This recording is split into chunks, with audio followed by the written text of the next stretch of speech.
There's a golden rule in the world of motorcycling that says you should never buy an ex-track bike because it will have been abused. But I just broke that rule. I bought a 2016 Yamaha R1 and it was a track bike. And judging by the tires on it, the safety wiring and pit lane limiter button, it probably has been abused. But it was too tempting not to buy it because I've wanted this generation R1 for years now and I haven't seen one going this cheap in a very long time. Plus it came with the road kit. Most of it. So I'm going to put it back into its street bike form. I know I sound crazy, but I can justify my decision. I promise. This is the kind of bike that I dream about. One that requires you to take a bit of a risk and to put some effort in, but has the potential to be your dream bike for cheaper. You see, around here, a bike fitting this description, but without the track history, is going for around $12,000. But I got this one for just $8,750. So before you just write me off because this is a stupid idea, let me first tell you the story about how this came to fruition and why I don't think it's a terrible idea. But first, listen to this.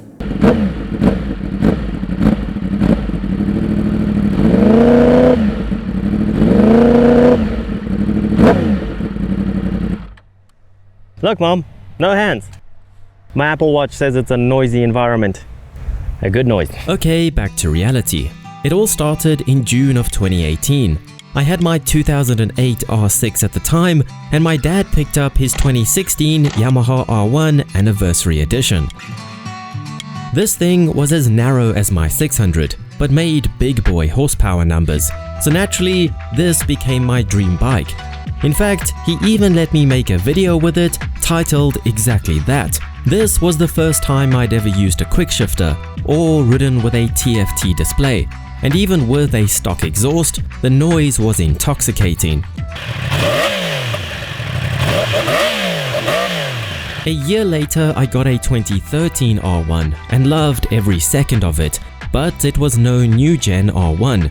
But we did get to live the father-son dream. Fast forward about 5 years and you'll see me checking Facebook Marketplace for R1s multiple times per day, when suddenly this disappointment pops up. It was a disappointment at first because it got my hopes up. It was the generation I wanted and it was going for about $3,000 less than they normally do, but it was a track bike. What good would a track bike do me? But obviously I read the description anyway, and that was when I got some hope, because the description said comes with most of the road kit. Of course, all of this should have put me off, but my biker brain could only see the potential. I could get my dream R1 with a 25% discount, assuming the motor wasn't already fried. So for the next few hours, I went back and forth with this guy, trying to find out more about the bike. From now on, I'm gonna refer to him as Paul Espargro, since it was his number that came on the front of the bike. Basically, Espargro said this: it started life out as a street bike before he bought it. Green flag. But that guy painted it in a Rossi livery. Red flag. Personally, I don't like Rossi colors and most custom paint jobs are done badly. He also said it has Bitubo race suspension. Orange flag? Beige flag? I'm not sure. But he still has the stock suspension too. Green flag. The headlight assembly, however, is apparently cracked. Red flag. It has an HM quick shifter with HM software, so the bike can literally warm itself up, which is what you heard earlier. Green flag for sure, because I've always wanted that. The bike has also been sitting for the last 5 months. Red flag. And finally, the bike was at a race shop near me, but Espargro, along with the road kit, was 6 hours away. But he did say I could go and look at the bike whenever I wanted. Another beige flag, I guess? That meant that I didn't even get to look at the road kit beforehand, but as you can probably tell, I bought it anyway. The very next day, I borrowed a friend's trailer to pick up the bike, and the boxes arrived too. It already wouldn't start, so I charged the battery and topped up the tank, since fuel does go bad when sitting for months on end. So that is all the boxes, and they're interesting boxes at that. These two make sense. Bitubo, not sure how you say it, but that's the suspension on the bike. Then we have a BMW engine oil box for some reason, and a giant O'Neill dirt bike helmet. It's a really big helmet. But I think before we go through those boxes to see if I'm screwed or if there's hope, I should first show you around the bike, since I've already shown you all the red flags prior to even seeing it in person. Of course, there are even more red flags in person. But first, let me give you some positive news, mostly because I need some positivity right now.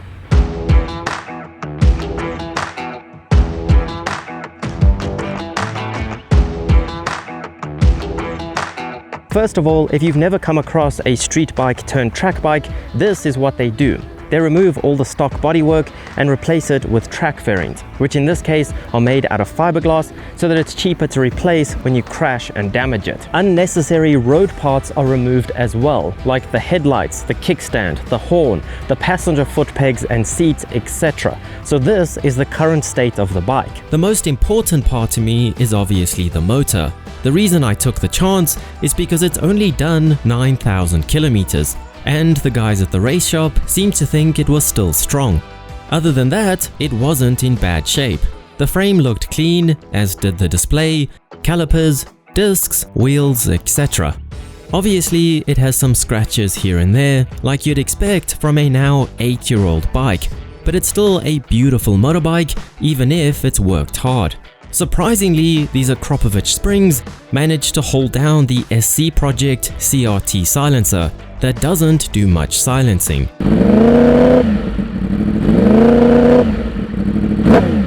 Personally, I prefer the ones with the titanium finish rather than the carbon, but I bet the carbon ones cost more.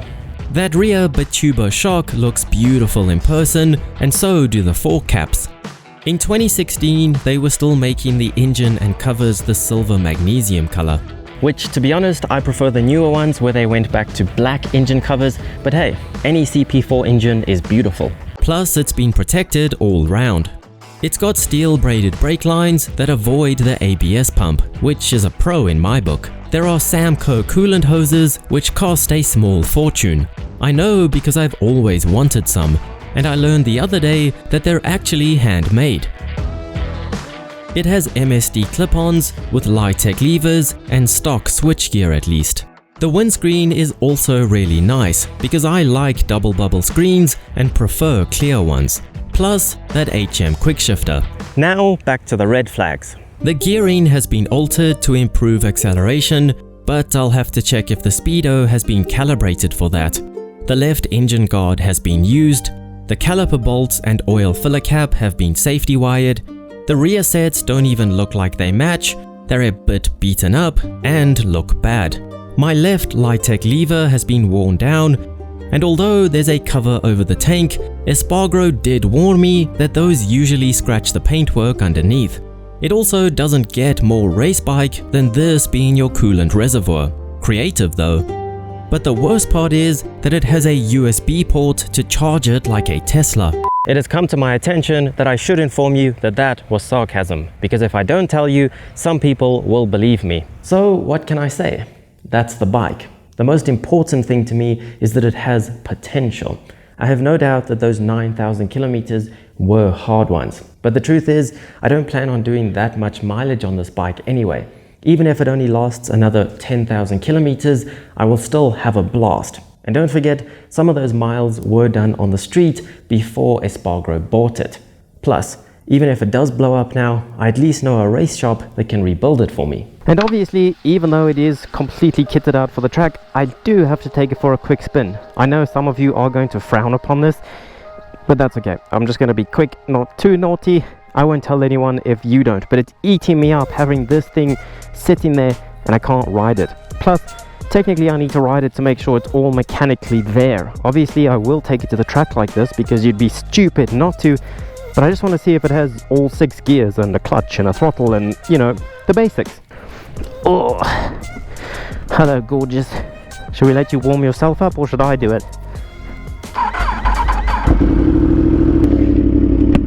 That's Muller fuel in the morning. Okay, I mustn't forget, it's 1 up, 5 down, it's in race shift. Oh, and I forgot how shockingly awful the turning circle is on a superbike. The funny part is, it still has the indicator switch, but obviously no indicators. But I still keep pushing the button every time I go around a corner.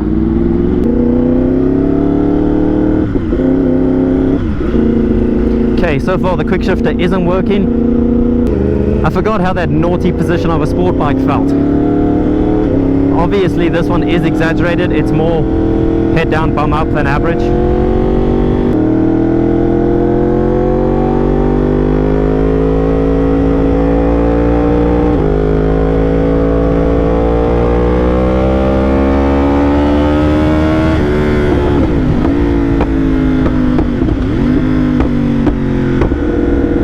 Me, she pops. Okay, I do want to just start it so that it warms itself up. I don't know if that engages the software or not. Okay, I don't think it's going to make any difference, but let's hold this while we start it. It should start warming itself up, except it's over 80 degrees Celsius, so I think it'll be fine. Yeah, seems fine. The throttle's not even responding now. Look at this. That's not good, is it? No throttle. Okay, that's gonna make getting home interesting. Gremlins already? That didn't take long. Try again on one. Hey, we got a throttle. Well, that's dodgy. I guess we should just spin around and take it home and... I don't know.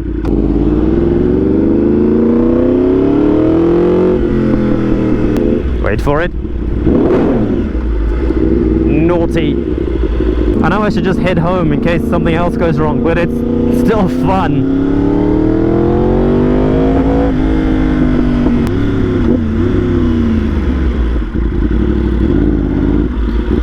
And the brakes are about non-existent. But once I got some heat into them, they seemed a bit better.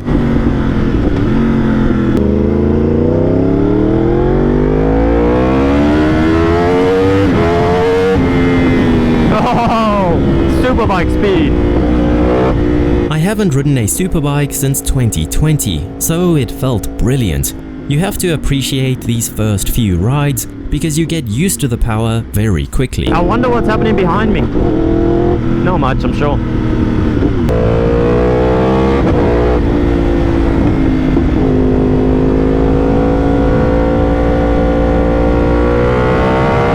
And stop early because the brakes don't work.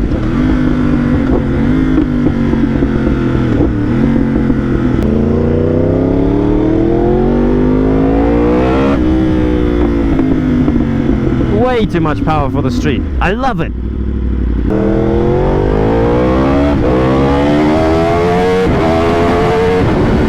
That's a bit of head shake.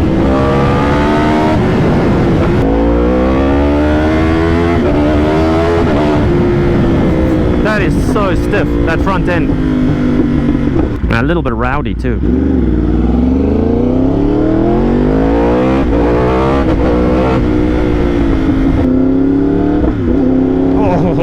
Oh, you're delicious. Now I'm just playing.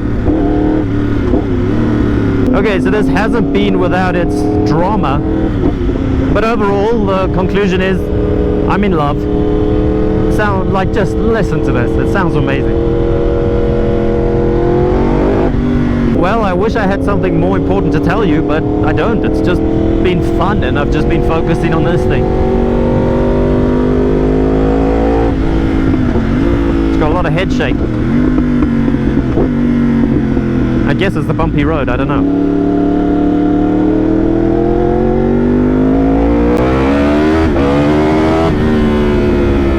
Oh, she just wants to wheelie.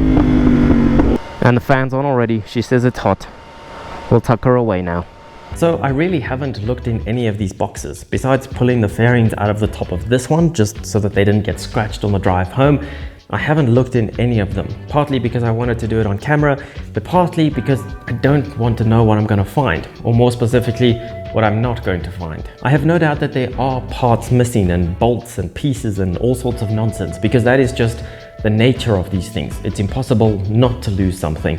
I'm also not the one that took it apart, so it's going to be tricky. And chances are it isn't going to be big pieces that I notice are missing. Like, it's easy to see that we only have one big side fairing instead of two, but say like the clip that the rear seat slots into that you unlock with your key, if that's missing, I probably won't notice until I need it. So that is my biggest fear. But I guess that's enough procrastinating and rambling. Let's start with the easy ones. Down, boy. In theory, this should be the stock suspension. So I have actually peeked in this one. I couldn't help myself. This is the rear shock, the stock rear shock. I haven't looked in that one. In theory, it should be the stock fork cartridges, but we'll find out soon enough. This is kind of like getting the experience of buying fancy suspension without actually spending the money. And all I get is a stock R1 shock. It's got a little bit of dirt on it over there, but overall, it looks in good nick. It's a rather bland colored spring, but hey, it's what I ordered. So this is where it gets interesting. Did he lie to me?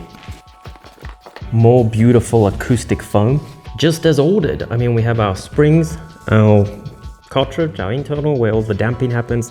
We've got our fork caps. They're a bit oily with fork oil, but that's understandable. This one looks like it's in good condition, not too many scratches. Well, no scratches. And this one, same. This is actually one of my favorite parts about the R1. Obviously the R1M comes with electronic Öhlins, but this is a beautiful looking fork cap. And then we have this. I don't know what this is. They're not electronic suspension, but it looks like a motor of some sort or a pump. Oh, you know what this probably is? It's probably your X-up valve, because I see it has a little holes here where it would hold the end of a cable and rotate, probably opening and closing your X-up valve. So I don't need that because we have the SC project. Okay, so I have my stock suspension. I can breathe somewhat of a sigh of relief. I'm not sure if I want to run stock suspension. It's probably far more practical, but I mean, that stuff is cool and I don't want it to go to waste. It's probably such overkill on the street, and it'll just be uncomfortable because it's so rigid. Now for the smallest box. First, I found the Litec lever box with a stock brake lever in it, but no sign of the clutch lever. And then a box of miscellaneous bolts that didn't look very complete. These must be important because they're bubble wrapped. Stock mirrors. I know a lot of people hate to put mirrors on a sport bike, but if you're going to, these are actually really nice ones. They look great, they have the integrated indicator, and these look like they're in good condition. I also found just one aftermarket clip-on and without the handlebar. We've got a stock coolant hose. It might come in handy because I know the coolant reservoir has been relocated, so we might need that to get it back to its original place. This was the other part I was excited about. He did actually tell me about this. This is a TST Industries tail light, so it's sort of integrated and it has the nice sort of ring light, and supposedly the indicator should be in here too. I hope I'm not wrong. Then there was one stock grip, one stomp grip for the tank, and mirror block-off plates for the track kit. I was wondering about this one. Here is the hooter. I only thought about this a few days after buying the bike. Would it come with a hooter? I kind of want one. Kind of heavy though, weight reduction. Another very important part that I've already been missing, a kickstand, and it's spring. When you don't have one, you do miss it. I was wondering about this the other day, your kill switch on the kickstand. So if you leave it down and put it in gear, it kills the engine. I'm glad it came with that. However, on this end, things look less good. It looks like it's been trimmed rather than unplugged. So I might have to do some wiring. It's not my strong point. And that's it for that box. Other than a hose clamp, if you want that. Let's talk about the side fairings quickly before we get to the big box. I don't know if you guys have noticed, but there's a lot of pieces still missing. So this gives you a glimpse into the color scheme that the bike was supposedly painted. He told me it had a Rossi themed paint job on it, and I was right. I don't like it. This is the famous movie star livery that Rossi always ran, and the Yamahas pretty much still do. I really don't like it, and this is done really badly. There's lots of bubbling down here, and there's a ton of scratches on the kit, which obviously might not be the painter's fault, more storage.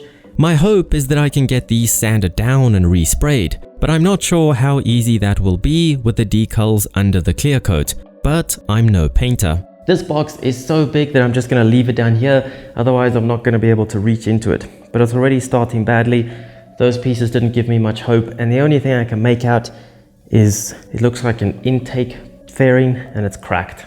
Oh, okay. The good news is this is the headlight assembly, which he told me was cracked. When I saw this, I thought that was another piece that was cracked. It's incredibly dusty. So that's it. We've got your famous high beam headlights, your daytime running lights, they all look pretty good. I mean, there's the odd scratch or two, but nothing drastic. They're not cracked. They should still do their job. And these are the expensive parts. These will run you over $1,000. Whereas this, I'm hoping, is a little bit cheaper. And this is what we need. You can see it's cracked here by the intake, which is disappointing. And it's cracked here. This is the part that mounts to the frame. There's a giant crack here. But this is also a carbon fiber piece. And they didn't come standard with carbon fiber here. I'm 90% sure. So hopefully we can just buy the cracked pieces and swap all the other parts over to it. But they looks like there are a lot of pieces to it. Looks cool though. I found a mudguard, a front mudguard to be specific, and a sort of heat shield for the exhaust pipe / belly pan piece, another trim piece of sorts. Ho ho ho, this is a cool piece. I mean, I don't have to tell you what this is. Your undertail leading to your tail light. Another piece, I don't have to explain what it is to you. There's your proof. It was for Rossi. I don't know why I'm surprised. Of course it comes with a matching windscreen to slot in here nicely. Like, that's irreparable. This is just a throwaway item. You can't use it with any other paint job. So luckily I like the windscreen on the bike. I have no idea where this goes, but we'll find it at home. And then I think this is the piece that goes underneath the rider's seat. The absolute last piece you expect to get with a track bike. The original number plate bracket. I'd call it a tail tidy, but there's nothing tidy about this. But at least we have our indicators. They're also nice ones if we do need them.